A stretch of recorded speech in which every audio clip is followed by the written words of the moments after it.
നമസ്കാരം.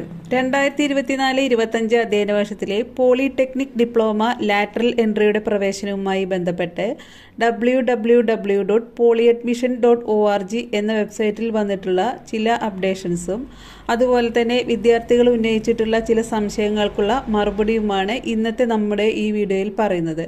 അപ്പോൾ ഈ വീഡിയോ നിങ്ങൾക്ക് ഉപകാരപ്രദമാകുന്നുവെങ്കിൽ ലൈക്ക് ചെയ്യാനും ഷെയർ ചെയ്യാനും മറക്കരുത്. അപ്പോൾ നമുക്ക് വീഡിയോയിലേക്ക് പോവാം.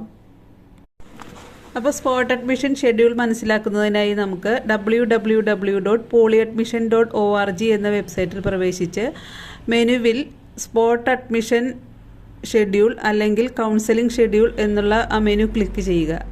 അപ്പോൾ നിങ്ങൾക്ക് ഓരോ ജില്ലയിലെയും നോഡൽ പോളിടെക്നിക് കോളേജുകളിൽ ഒരു ജില്ലയിൽ ഒരു നോഡൽ പോളിടെക്നിക് കോളേജാണ് ഉണ്ടാവുക.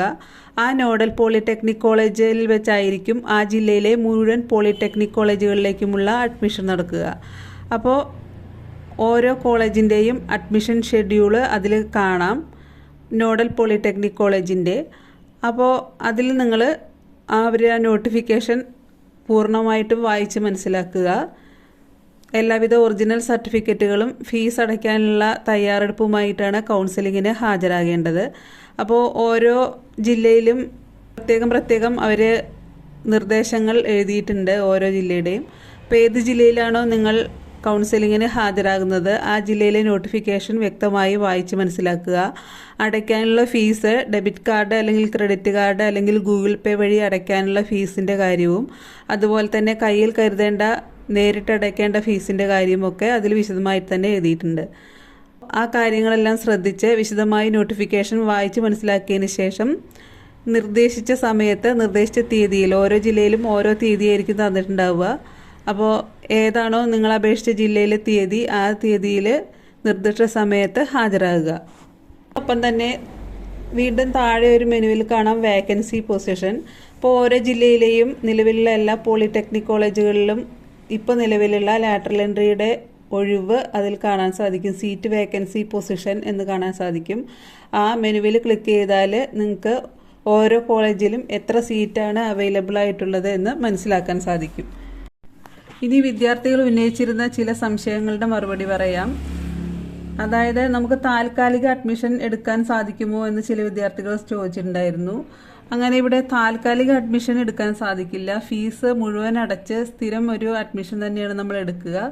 പക്ഷേ നമുക്ക് ഈ അഡ്മിഷൻ ക്ലോസ് ചെയ്യുന്ന തീയതിക്ക് മുന്നേ ആയിട്ട് നമുക്ക് ഈ കോഴ്സിൽ നിന്ന് വേണമെങ്കിൽ വിടുതൽ വാങ്ങിക്കുവാൻ സാധിക്കും.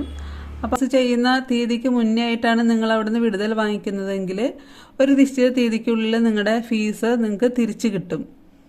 വിദ്യാർത്ഥികൾ ചോദിച്ചിട്ടുള്ളത് TC കിട്ടിയിട്ടില്ല, അപ്പോൾ TC ഹാജരാക്കാനുള്ള സമയം അനുവദിക്കുമോ എന്നുള്ളതാണ്. അപ്പോൾ വേറെ സ്ഥലങ്ങളിൽ അഡ്മിഷൻ എടുത്തിട്ടുള്ള വിദ്യാർത്ഥികൾ ഉണ്ടായിരിക്കും, അവരുടെ കയ്യിലിട്ട് ചിലപ്പോൾ TC ഉണ്ടാവില്ല. അപ്പോൾ TC ഹാജരാക്കാനുള്ള സമയം നിങ്ങൾക്ക് അവർ അനുവദിച്ചു തരും. അത് നിങ്ങളവിടെ പറഞ്ഞാൽ മാത്രം മതി. അപ്പോൾ സ്പോട്ട് അഡ്മിഷന് ഹാജരാകുന്നവർക്ക് വേണ്ട നിർദ്ദേശങ്ങൾ വെബ്സൈറ്റിൽ നൽകിയിട്ടുണ്ട്. ആ നിർദ്ദേശങ്ങൾ എല്ലാവരും വിശദമായി തന്നെ വായിച്ച് മനസ്സിലാക്കുക. അതിനുശേഷം മാത്രം കൗൺസിലിങ്ങിന് പോവുക.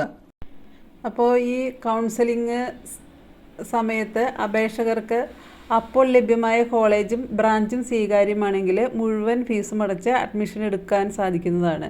അപ്പോൾ ഇപ്പോൾ നിങ്ങളൊരു ഓപ്ഷൻ വെച്ചിട്ടുണ്ടെങ്കിലും അവിടെ എത്തുമ്പോൾ നിങ്ങൾക്ക് വേറെയാണ് നിങ്ങൾക്ക് വേണ്ട ബ്രാഞ്ചെങ്കിൽ അത് നിങ്ങളുടെ മെറിറ്റ് അനുസരിച്ച് നിങ്ങൾക്ക് ലഭിക്കുന്നതായിരിക്കും. ഫീസ് അടച്ച് അഡ്മിഷൻ എടുക്കാത്ത അപേക്ഷകൻ്റെ അഡ്മിഷൻ റദ്ദാക്കുകയാണ് ചെയ്യുക. അതുപോലെ ഒന്നിൽ കൂടുതൽ ജില്ലകളിലേക്ക് അഡ്മിഷന് വേണ്ടി അപേക്ഷകർ നിർദ്ദേശിക്കുന്ന പ്രോക്സിയാണ് ഹാജരാകുന്നതെങ്കിൽ ബന്ധപ്പെട്ട എല്ലാ സർട്ടിഫിക്കറ്റുകളുടെയും പകർപ്പുകൾ സഹിതമാണ് ഹാജരാകേണ്ടത്. എന്നാൽ അപേക്ഷകൻ നേരിട്ട് ഹാജരാകുന്ന ജില്ലയിൽ സർട്ടിഫിക്കറ്റുകളുടെ ഒറിജിനൽ നിർബന്ധമായും കൊണ്ടുപോകേണ്ടതാണ്.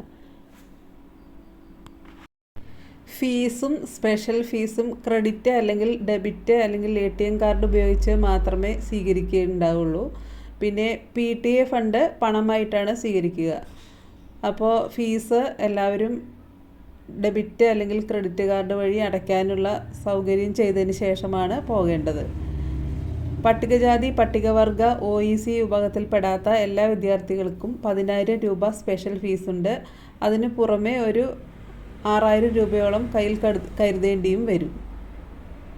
അത് ഓരോ ജില്ലയിലെയും നോഡൽ പോളിടെക്നിക് കോളേജിലെ നോട്ടിഫിക്കേഷനിൽ ഫീസിൻ്റെ കാര്യം വ്യക്തമായിട്ട് എഴുതിയിട്ടുണ്ട്. അതെല്ലാം വിശദമായി വായിച്ച് മനസ്സിലാക്കിയതിന് ശേഷം മാത്രം